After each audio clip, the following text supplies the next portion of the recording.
Hello everyone and welcome to another video. Now today we're testing DLSS 4 with a budget RTX graphics card, namely the RTX 3050. Now we've done this before, but we were messing around a little bit at really low resolutions, 480p, 360p, so I thought we'd look at it a little more seriously today.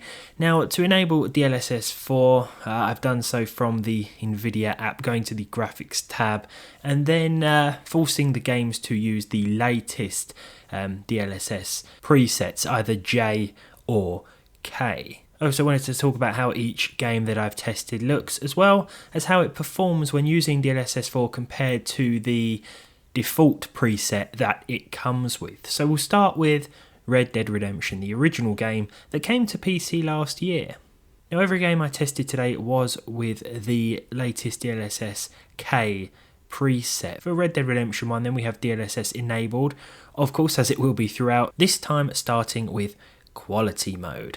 Now when using DLSS 4 or the K or J presets, you're probably going to experience slightly lower performance, especially on a 30 series card, than you would when using older versions of DLSS. For example, this uses preset E by default, and you'll actually get 134 frames per second on average. With the DLSS K preset, however, we're only getting 119, but the game does look sharper for it, particularly with the wires that run overhead. I decided to cause some carnage in and around Armadillo, and honestly this looks excellent while giving our game a nice performance boost. This is capped to 144 FPS, but we're not going to hit that when implementing the latest DLSS preset.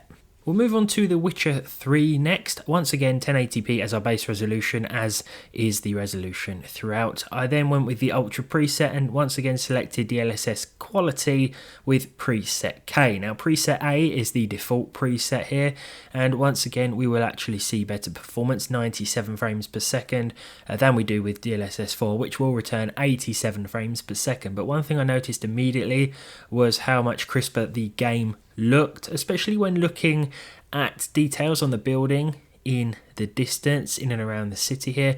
Now I haven't done any side-by-side comparisons, as I've already covered that in a few other videos. This is more about the performance and I guess somewhat extending the life or improving the performance of an older or weaker RTX card in 2025, without as much of a visual sacrifice. There's a bonus, of course, that the latest DLSS presets bring. There's a lot of grass in this game, as you can see, a lot of foliage, and there's a lot less shimmering, a lot less ghosting around this when moving through it at high speeds, running through the fields, for example. All of the individual blades of grass, as it were, are a lot more distinguishable than they are with the default preset A.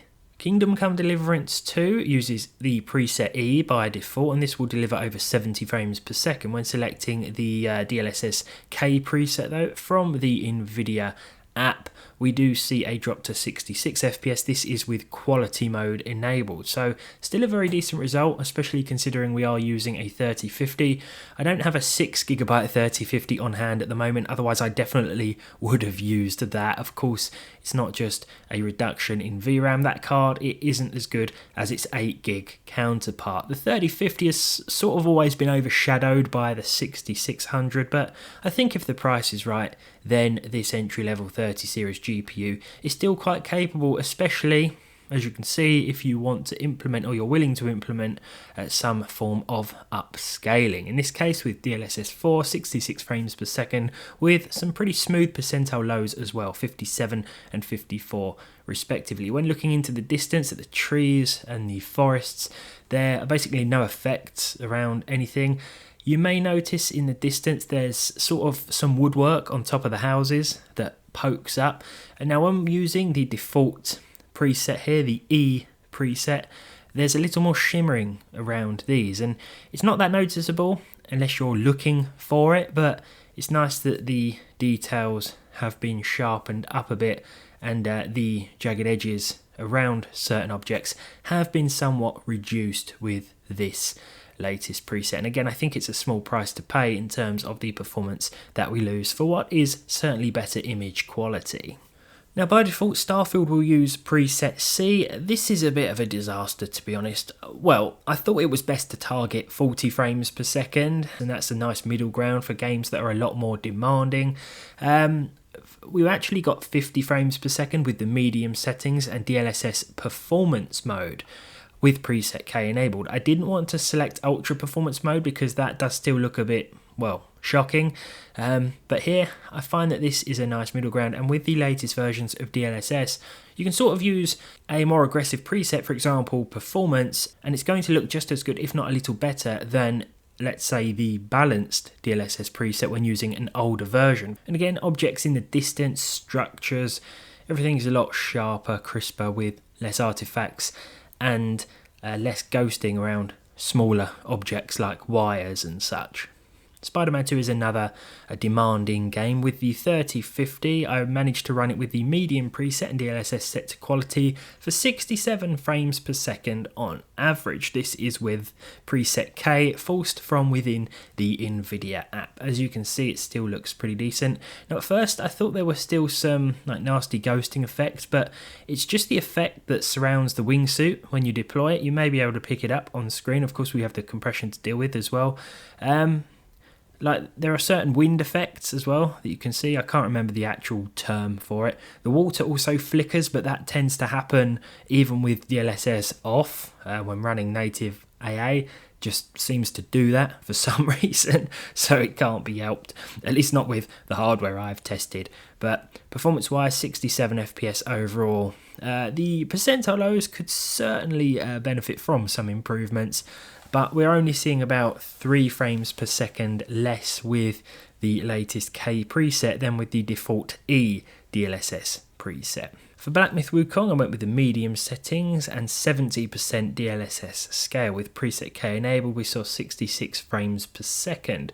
By default, this will use preset C and run with 70 frames per second. So just like in Spider-Man 2, we're getting about 3-4 FPS less overall. In this game though, I have to say that the percentile lows are improved. You're going to notice a lot of texture pop in here. I think this is just because of the medium settings that we were using, because it happened when DLSS was switched off as well. Let's say when TSR was enabled, but overall the image quality looks good. And I think, again, for the small frame rate performance sacrifice, it's well worth forcing the latest version of DLSS with these visual settings on a 3058 gig. Red Dead Redemption 2 is one that we've tested before. Now on the 3050 it's going to run really nicely with the ultra textures and everything else set to medium. We could probably push things a little higher, to be fair. This was also with the Vulkan API as opposed to DX12, as I find that this is a little more consistent overall. Now by default I can't actually tell you what preset this uses. I was using a little tweak from the registry which tells me the presets, but all it was telling me was the version of DLSS, which was 2.2.10, and not the actual preset. So it's definitely an older version by default, and it's one that's going to give us a few more frames, that's for sure. 94 FPS compared to 87 with DLSS preset K. Again though, the percentile lows are pretty good here, 73 and 71. To be honest, I think it's well worth forcing DLSS 4 in this one, and all of the others we've tested so far, even considering the slight performance loss. I think the most significant difference was probably with the original Red Dead Redemption, which saw some pretty huge performance differences between the default DLSS preset and the latest K preset, but that was still running with over 100 frames per second, so it's well worth implementing the latest version. I'd like to point out here that we can see the cage on the back of the buggy or cart, whatever you want to call it, with the default DLSS preset enabled and set to quality. You may notice a few sort of flickers between the bars, stuff like that, but that's cleared up a bit with the latest version. For No Man's Sky, I ran this one at Ultra with DLSS quality. Now by default this will use preset D for 80 frames per second. With preset K forced from the Nvidia app, we're seeing 77. The 1% lows, I mean, we're all over the place here. We're looking at 40 and 9. I wish I could say it was 49 and 40, but it's not. It's 40 and 9. It's quite stuttery in places. This is mostly from when we're sort of going between different planets. We're getting in our spaceship, flying through the universe, landing on a different planet. It's to be expected, really. Never seen an animal that looks quite like that. It's like a brain on legs. Yeah, visually, tease out honey. I do not like the sound of that. Yeah, okay, yeah, visually though, it's looking pretty good with DLSS 4 enabled and running pretty nicely on this budget RTX card as well. Now I wanted to test Cyberpunk 2077 even though this has a built-in update which allows for either the CNN or Transformer model of DLSS. Now with Transformer mode by default it's actually going to run with preset J as opposed to K, so I didn't force K here, I just left it at J. Things certainly do look sharper for it. If we choose the older CNN model we're going to be running with preset D. The difference in performance is about 4 or 5 FPS even with DLSS 4 enabled here with the 3050, starting with a base resolution of 1080p and enabling the high preset, we're going to see 75 frames per second, a 1% lower 59 and a 0.1% lower 54. So a pretty good result for this card in my opinion, and I definitely recommend enabling the Transformer model because although once again we do lose a few frames per second on average, it is going to look a lot better overall. When you zoom in on certain billboards, stuff like that, there's also, like, if you look at the digital text on the crossing on the floor, the sort of digital shapes and text on police cars, there's like a police banner that goes around the back of the cars. That's going to be a lot clearer with DLSS 4 as opposed to using the older CNN preset. This is something we've also covered in a previous video as well.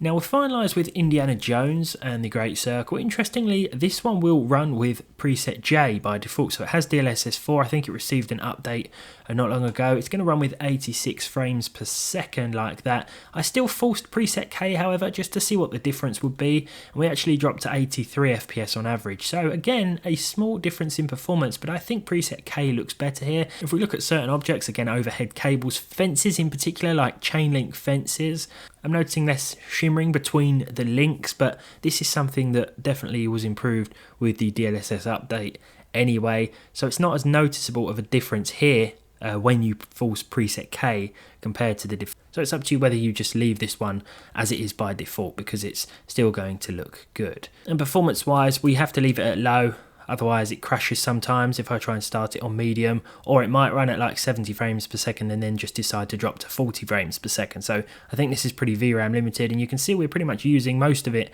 even with the low settings as well. But there we are, the 3050 tested a bit more seriously this time with DLSS. I thought we'd compare the performance of the new K preset with some of the default presets that these games offer. I hope this has been interesting and useful, especially if you have a budget RTX card. Thanks for watching, and I'll see you next time.